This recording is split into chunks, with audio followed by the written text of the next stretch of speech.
This is lecture number 5th of chemical kinetics और इस part में हम फर्स्ट ऑर्डर रिएक्शन के रेस्पेक्ट में कुछ और इंपॉर्टेंट कॉन्सेप्ट सीखेंगे और उसके ऊपर बेस्ड क्वेश्चंस देखेंगे। तो इस पार्ट में हम डिस्कस करेंगे हाफ लाइफ मेथड क्या होता है, हाफ लाइफ मेथड से कैसे ऑर्डर कैलकुलेट करते हैं, इंटीग्रेटेड रेट लॉ मेथड से कैसे हम ऑर्डर कैलकुलेट करते हैं हीट एंड ट्रायल मेथड से, और अलग अलग हम पैरामीटर सीखेंगे rate constant of first order reaction के टर्म्स में। क्योंकि आपको पता है जो rate constant basically rate of reaction और रेट कांस्टेंट और टाइम में जो एक रिलेशन होता है फर्स्ट ऑर्डर रिएक्शन के लिए, उस रिलेशन को देते हैं, वो इस रिलेशन से देते हैं k equal to 1/t ln a0/at। अब देखिए यहाँ पे रेशियो आ रहा है कॉन्सेंट्रेशन का, तो ये जो टर्म है ये आपके पास यूनिटलेस टर्म है, इसका कोई यूनिट नहीं होता है। अगर इसका कोई यूनिट नहीं है तो इसके जगह पे हम मास भी रख सकते हैं, इसके जगह पे हम वॉल्यूम भी रख सकते हैं, प्रेशर भी रख सकते हैं, डिफरेंट डिफरेंट पैरामीटर रख सकते हैं। तो वही हम सीखेंगे कि अलग अलग पैरामीटर रखने से कैसे क्वेश्चंस बन सकते हैं, वो हम सीखेंगे। सबसे पहले हम बात करेंगे कि हाफ लाइफ मेथड से कैसे हम ऑर्डर कैलकुलेट करते हैं। कि बेसिकली अगर हमें ऑर्डर कैलकुलेट करना है हाफ लाइफ से, तो उससे कैसे ऑर्डर कैलकुलेट करते हैं वो सीखिए। देखिए किसी भी nth ऑर्डर रिएक्शन के लिए जो जनरल फॉर्मूला हम लिखते हैं वो लिखते हैं 1/n-1, 1/at to the power n-1 minus 1/a0 to the power n-1 equal to kt। और मैंने आपको बताया भी था कि यहां n इक्वल टू 1 को छोड़ करके बाकी हम सब ऑर्डर के लिए ये फॉर्मूला एप्लीकेबल है। डन। तो अगर हम बात करते हैं यहां आप n इक्वल टू 2 रखिए, तो n इक्वल टू 2 रखिएगा तो आपको पता है ये सेकेंड ऑर्डर रिएक्शन है, और सेकेंड ऑर्डर रिएक्शन के लिए जो रेट और रेट कांस्टेंट का ये इक्वेशन लिखते हैं r equal to k concentration of a to the power 2। तो यहां जैसे ही आप n इक्वल टू 2 रखिएगा तो आपके पास ये आ जाएगा, 2 रखने 2 - 1, फिर यहाँ at to the power n-1 है तो ये आपके पास ये आ जाएगा। डन। और अब आप क्या करिए, यहां t हाफ रखिए, टाइम जो रख रहे हैं वो t हाफ रख रहे हैं। तो आपको पता है t हाफ पे जो 80 होगा, वो a0/2 होगा।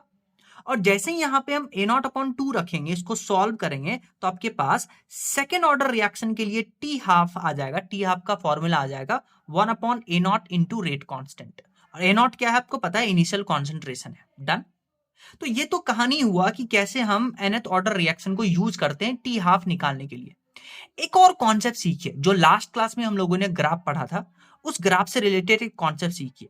अगर आपको रेट वर्सेस टाइम का ग्राफ लीनियर दिखे, ध्यान से सुनिएगा, अगर आपको रेट वर्सेस टाइम का ग्राफ लीनियर दिखे तो वो पक्का पक्का जीरो ऑर्डर रिएक्शन होगा। लेकिन ln of r versus time का ग्राफ लीनियर दिखे, इन दोनों में डिफरेंस है, तब ये फर्स्ट ऑर्डर होगा। तो जीरो ऑर्डर कब होगा, जब रेट वर्सेस टाइम का ग्राफ लीनियर हो, और फर्स्ट ऑर्डर कब होगा, जब ln of rate versus time का ग्राफ लीनियर हो। तो ये भी कॉन्सेप्ट याद रखिएगा। अब देखिए इन जनरल लास्ट सेक्शन में देखिए अभी हमने सेकेंड ऑर्डर के लिए टी हाफ का फॉर्मूला निकाला था। इन जनरल अगर किसी भी ऑर्डर के लिए अगर आपको टी हाफ निकालना हो फॉर एनी ऑर्डर, इररेस्पेक्टिव की वहां पे फर्स्ट ऑर्डर है जीरो ऑर्डर है, उसके लिए टी हाफ का फॉर्मूला आता है T half is directly proportional to initial concentration to the power n-1।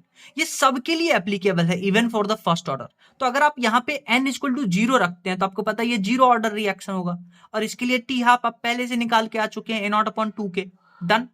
Similarly n equal to first रखिएगा यहाँ पे, तो फर्स्ट ऑर्डर रिएक्शन के लिए n इक्वल टू 1 रखिएगा, a टू द पावर 0, यानी t हाफ कॉन्सेंट्रेशन पे डिपेंड ही नहीं करता, जिसको ln2 डिवाइडेड बाय k देते हैं।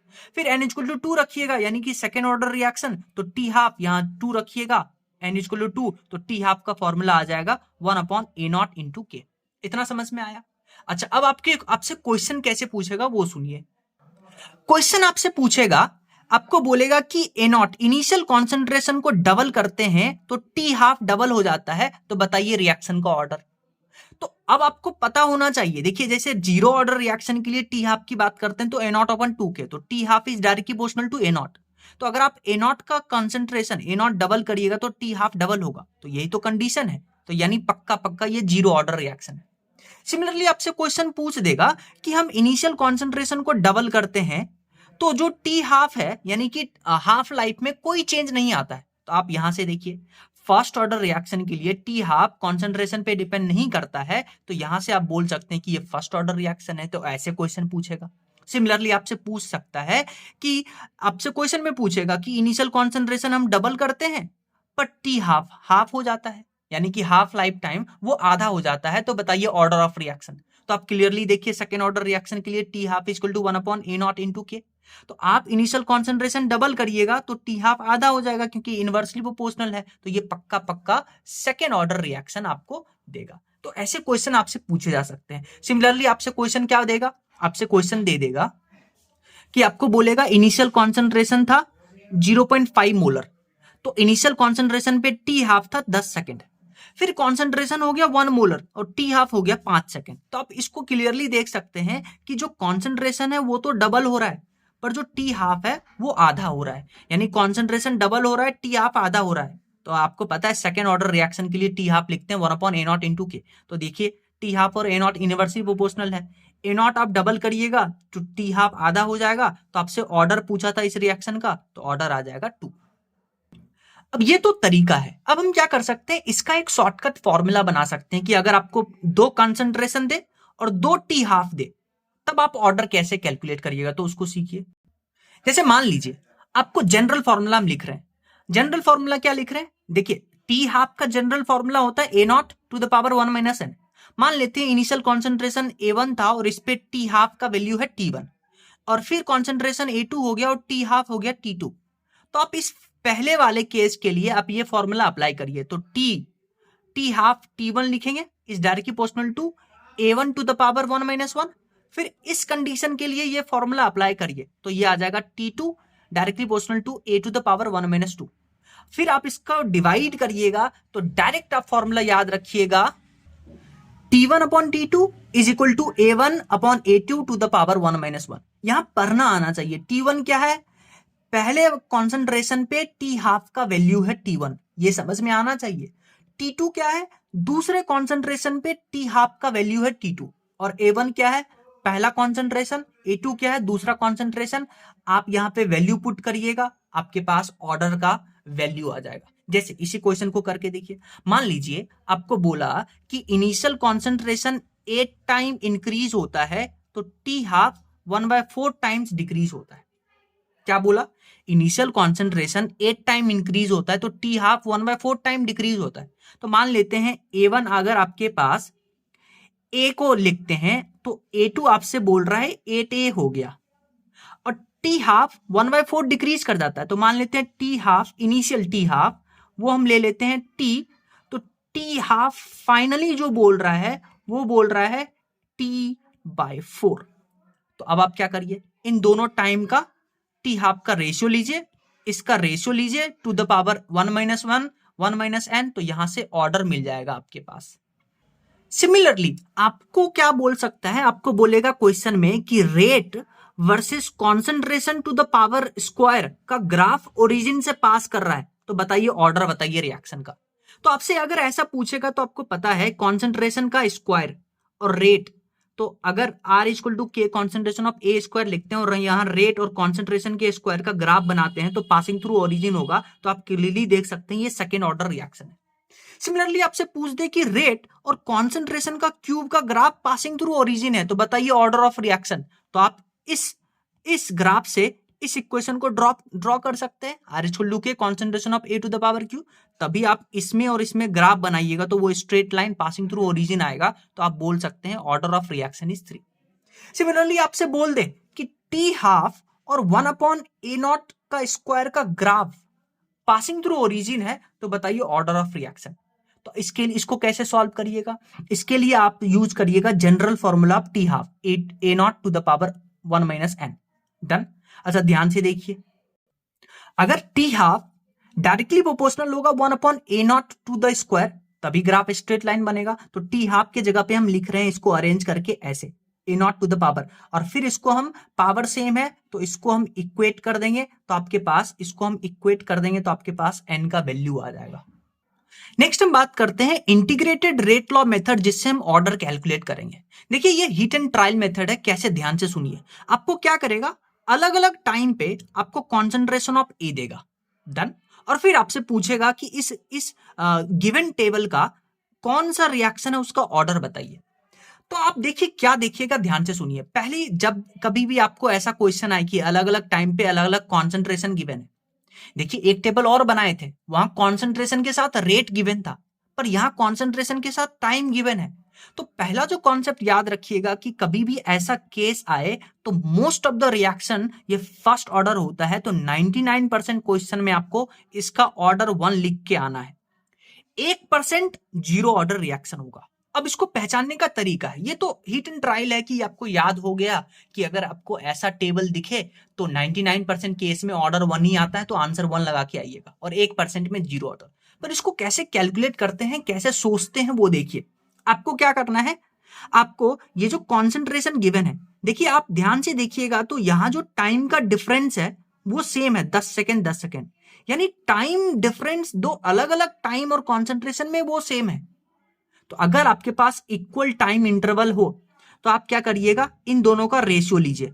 अगर इन दोनों का रेशियो, दो कंसेक्यूटिव टर्म का रेशियो सेम होता है तो आपको पता है वो जीपी बनाएगा। जीपी में क्या होता है, दो कंसेक्यूटिव टर्म्स का रेशियो सेम होता है, और अगर वो जीपी बनाएगा, इक्वल टाइम इंटरवल, दो कंसेक्यूटिव रेशियो, टर्म का रेशियो जीपी बना रहा है, तो वो फर्स्ट ऑर्डर रिएक्शन होगा। लेकिन अगर दो कंसेक्यूटिव टर्म का डिफरेंस सेम है तो आपको पता है वो एपी बनाता है। दो कंसेक्यूटिव टर्म्स का डिफरेंस सेम होता है तो वो एपी बनाता है, और अगर ये एपी बनाएगा तो ये जीरो ऑर्डर रिएक्शन आप लिख के आइएगा। तो ये पहचानने का तरीका है। नेक्स्ट हम बात करते हैं, देखिए फर्स्ट ऑर्डर रिएक्शन के लिए आप ये फॉर्मूला लिख के आते हैं, K equal to 1/T ln A not upon AT। अब देखिए A नॉट अपॉन AT दोनों कॉन्सेंट्रेशन का ही रेशियो है, और रेशियो है तो ये यूनिटलेस होगा। डन। अच्छा, सिंस ये यूनिटलेस है तो यहां पे हम कॉन्सेंट्रेशन भी लिख सकते हैं मोलैरिटी या नॉर्मेलिटी के टर्म्स में, मास भी लिख सकते हैं, वॉल्यूम भी लिख सकते हैं, और सबसे इंपॉर्टेंट प्रेशर भी हम यहां कंसीडर कर सकते हैं अगर वो गैसियस रिएक्शन है। तो हम यही बात करने जा रहे हैं, determination of rate constant of first order using different parameters. तो ये था हमारे पास रेट कांस्टेंट और टाइम में रिलेशन फर्स्ट ऑर्डर रिएक्शन के लिए। तो यहां कॉन्सेंट्रेशन के जगह पे हम प्रेशर लिख सकते हैं, इनिशियल प्रेशर और प्रेशर एट टाइम टी। तो मान लीजिए आपके पास ये एक देखिए गैसियस रिएक्शन है, A goes to 2B plus C, और आपको बोला कि इनिशियल प्रेशर A का है P1 और A का टाइम T पे प्रेशर है P2।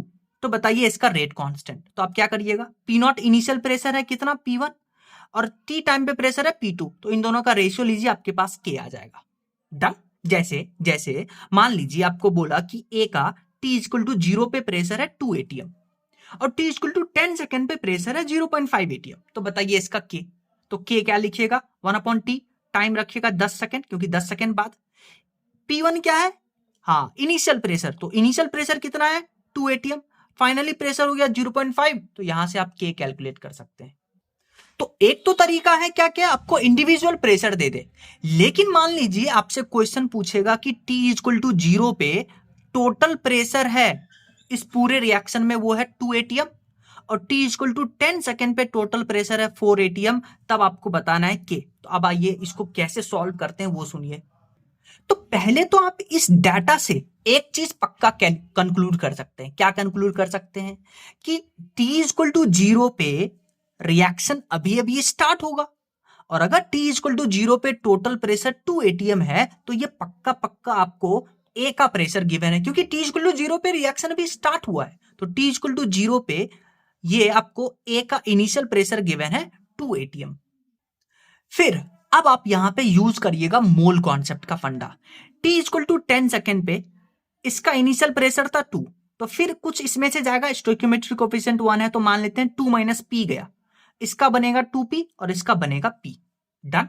और T इक्वल टू 10 सेकेंड पे टोटल प्रेशर आपके पास 4 ATM, तो आप क्या करिएगा, इन तीनों को ऐड करिएगा, 2 minus P plus 2P plus P, इन तीनों को ऐड करिएगा।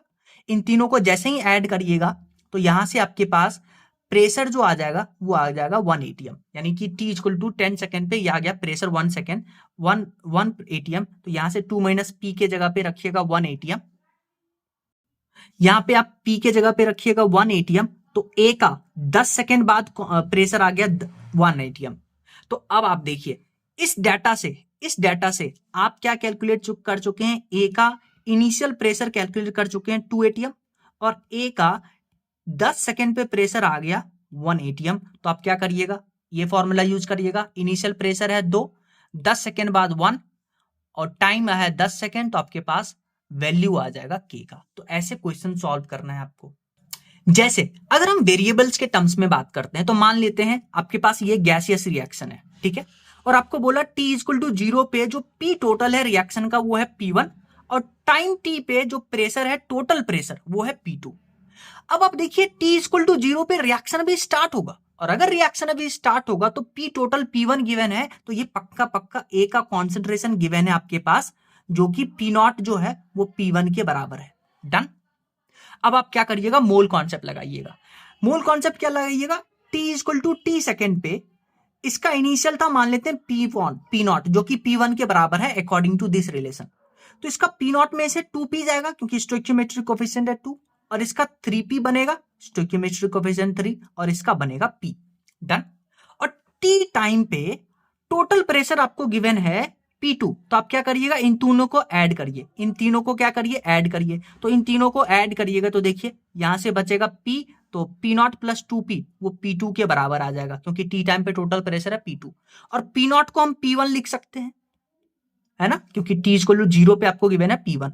तो यहां से देखिए ये रिलेशन आ गया 2P equal to P2 minus P1। तो 2P के जगह पे आप डालिएगा P2 माइनस P1, तो आपके पास देखिए T टाइम पे A का प्रेशर आ जाएगा 2P1 माइनस P2।